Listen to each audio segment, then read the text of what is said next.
সে রইল জানালার বাইরের দিকে চেয়ে, যেন কাছের দিনের ছোঁয়াচ পার হওয়া চাহনিতে দিলে অত্যন্ত ছোট দুটো একটা জবাব, কোনোটা বা দিলেই না, বুঝিয়ে দিলে হাতের অস্থিরতায় কেন এসব কথা, এর চেয়ে অনেক ভালো চুপ করে থাকা।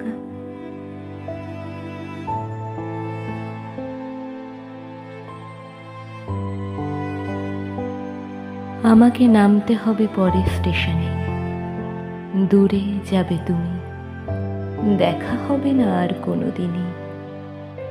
তাই যে প্রশ্নটার জবাব এতকাল থেমে আছে, শুনবো তোমার মুখে, সত্য করে বলবে তো? আমি বললেম, বলবো।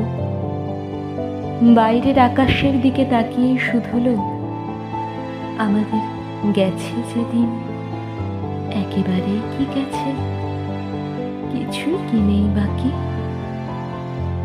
একটুকু রইলেন চুপ করে, তারপর বললেন, রাতের সব তারাই আছে দিনের আলোর গভীরে।